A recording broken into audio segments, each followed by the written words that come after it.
Hello there. Don't get up. I'm sorry to have disturbed you. You look so lovely, sleeping there in the lavender and moss. Here, I'll sit over here on this stone. You can stay there and rest.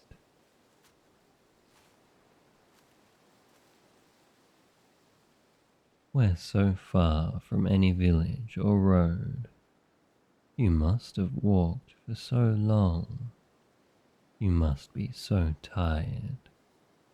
And this place was made for resting. The warm sun dappling through the apple tree boughs, the drone of the honeybees, the sweet, heavy smell of the flowers surrounding that hollow in the center of my grove. Breathe it in, pretty mortal. Breathe deep of that scent. It feels peaceful, doesn't it? Like nothing bad could ever happen here. Who am I? Perhaps a figment of your imagination, a pleasant dream, a comforting fantasy deep from within the recesses of your mind. It doesn't matter who I am. I'll tell you what I am. A hideaway, a safe place, a special secret for a special, beautiful person. Now, I will not permit you to say such things about yourself. You would not have found my grove if you weren't already something exceptional, something unique, maybe even something a little magical. Why, yes, I did make this place. I have a great love for all things beautiful. And I must say, you dozing away in the sunlight really does make a perfect final touch to my grove.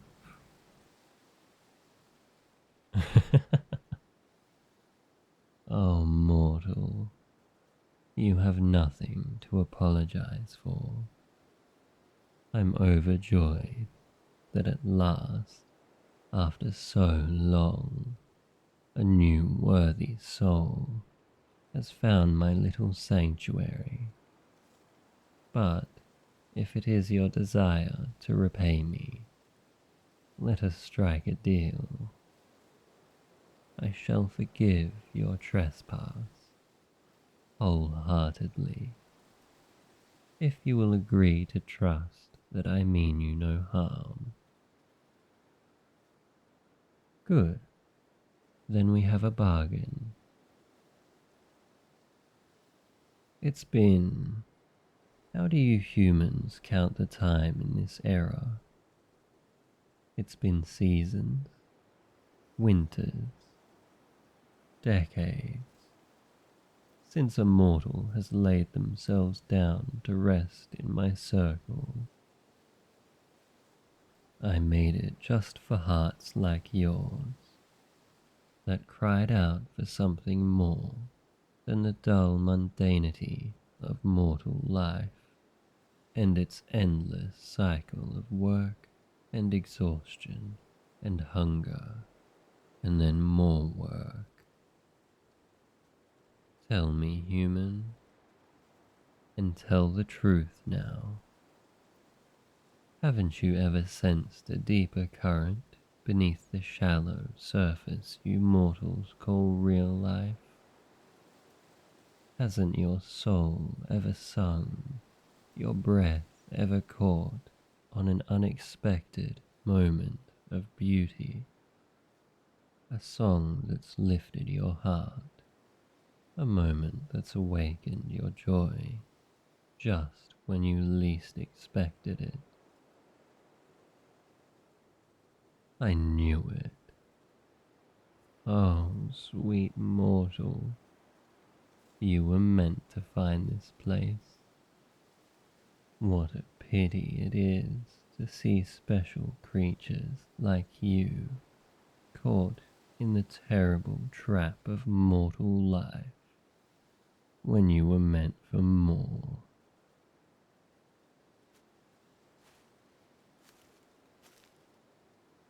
Here, you look so troubled. Let me come closer. Lay your head in my lap. There now. Isn't that more comfortable? Perhaps I could stroke your hair. Ah, that's nice. You're so warm, so soft. It is a cruel world that you humans have created. One of toil and sweat, of fear and hunger. What chases you? What haunts you so, little human, that you have fled into the woods and stumbled into my gentle snare? Go on, spill your troubles to me. I'm listening.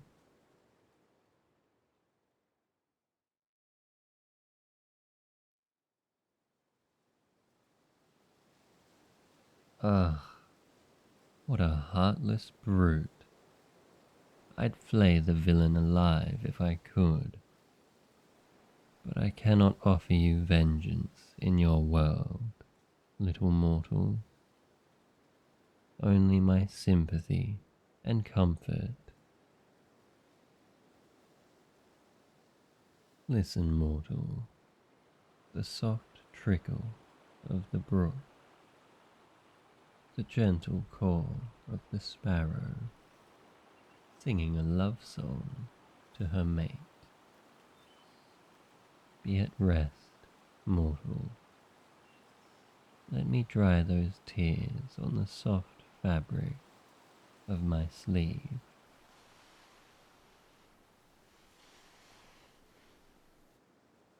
Oh, child, you can see me just as often as you like. You don't have to wait until your delicate, fragile heart is broken to come here. Now that you've found this place of repose, my earthly sanctuary is open to you at any time, for any reason. Would you like to see me again? Nothing would please me more. I never know who I'll meet in my grove, or how they'll suit my, how they'll receive my company. But you, pretty mortal, you have not failed to please me. With your face, with your form, with your receptiveness. Keep breathing deeply, human. Those flowers smell so sweet, do they not? It's no use fighting. Why not give in? I set my spell carefully. You would not have stumbled into my circle if it was not escape you desired. I was so excited to sense the old enchantments spring their coils around someone new. Why, I dropped everything, even my dignity, and practically ran all the way here. And to find the thing in my snare is something so delightful. Hmm, hmm, hmm. Just let yourself sink deeper into rest, into repose. This place is so beautiful, and you trust me. Don't you feel safe? Ah, the question of who I am is not one so easily answered. I suppose you might say that I'm not of this world, but another. Perhaps someone as sensitive as you has sensed it, hidden in corners, in shadows, always just out of view.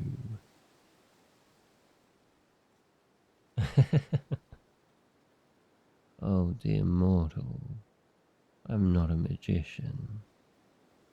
I am magic, born of untamed power, raised on wild ambrosia. I am ruler and protector to 30 legion of my lesser brothers and sisters. In my lands, in my palace, my word is law, and my power subordinate only to the great and terrible undying queen herself. It is a weighty responsibility, but one that is my right and my duty to bear. Moments like this, to indulge myself in a stolen, sunlit afternoon. These are the moments that give me the comfort and strength to keep going. Does this give you comfort as well?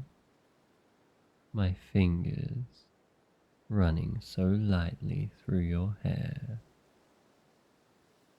Let me draw you a little closer.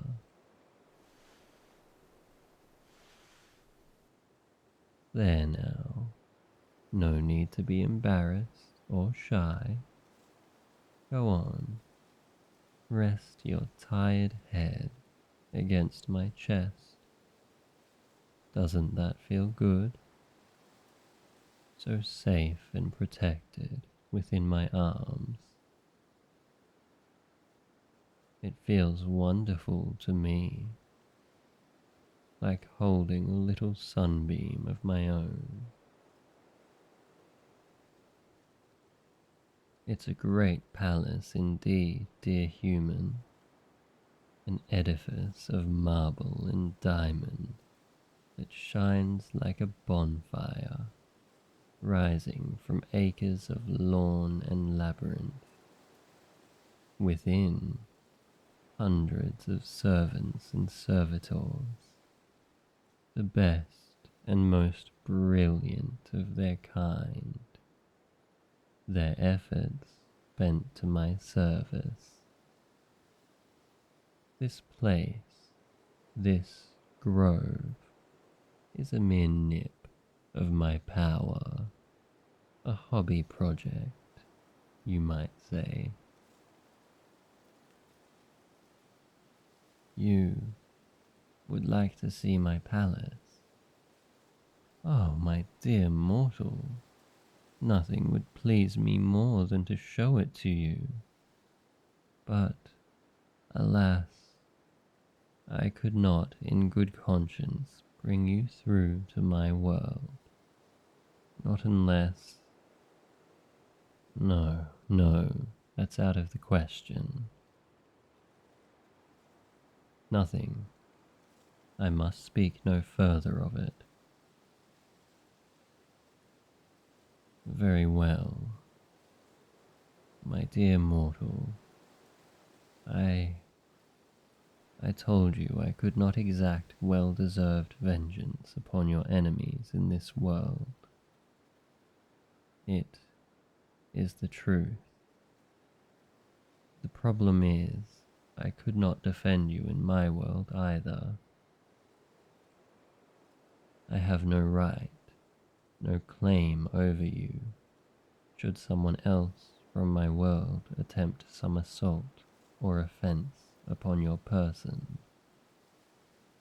I have enemies, jealous rivals.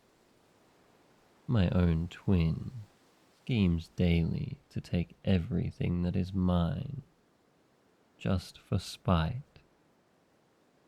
And a lovely little mortal such as you, I shudder to think what might happen if I brought you over defenseless and unprotected. If you would let me, I would crush your enemies for you in a heartbeat.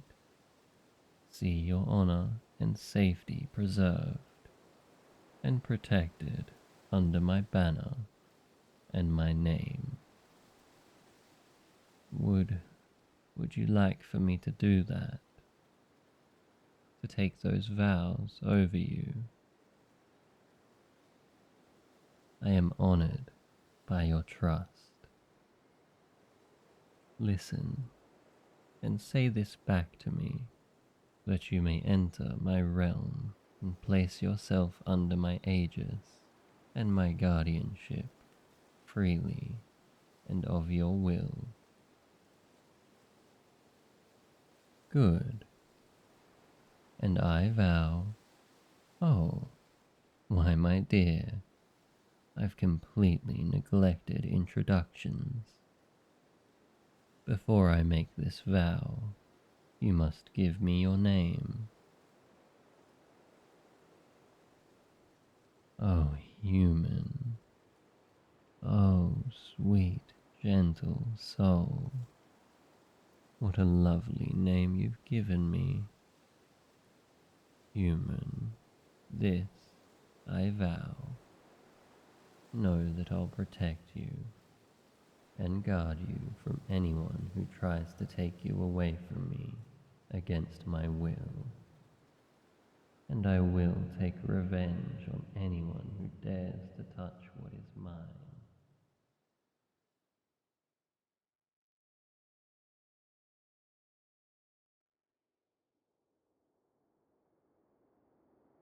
And here we are, my dear. My own bedchamber. Let me adjust these pillows for you. Beds of moss and flowers are all very well, but this is luxury, is it not? Furs and silks, goose down comforters.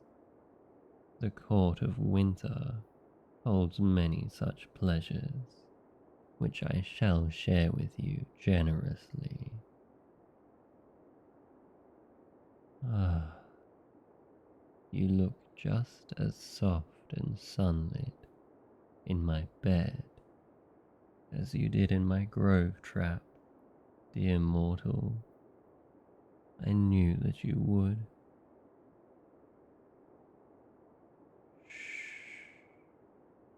I'll show you everything in the morning, pretty pet. But first you must sleep off my flower pollen. Look at you. You can barely stay awake, even as the plains have shifted around you. Tricked? Why, my dear, when did I trick you? When did I lie? We bargained fair and square. You promised to trust me. You freely placed yourself under my authority. You gave me your name willingly. Why? Because of my twins' greed, their jealous, insatiable hunger. The ruler of Summer Court lays claim to every scrap of sunlight, every green leaf and fresh flower our realm produces, trying to starve me out. But the joke's on Summer, for I have used that same logic and claimed all the darkness and ice, every cool breeze and every raindrop. And forgive me, such political matters are not for you to concern your pretty head with. What I am trying to say is, as much as I love the beauty of cold and ice, my twin is not wrong that sometimes the heart does yearn for something different. And with the Summer Court's blockade in place, the only way I can get any sunlight in my palace is to import it. Don't be afraid, my dear sunbeam. A taste of delicate warmth is such a rare thing these days. You may be assured that you will be treated as the treasure that you are. You please me greatly, and I will do everything in my power to make you happy, right up until the final moments when the cold and the ice will take you too. But that won't be for years, months at least. Let those heavy, heavy eyelids down, precious mortal. You are mine now, and I care for what's mine. Now sleep.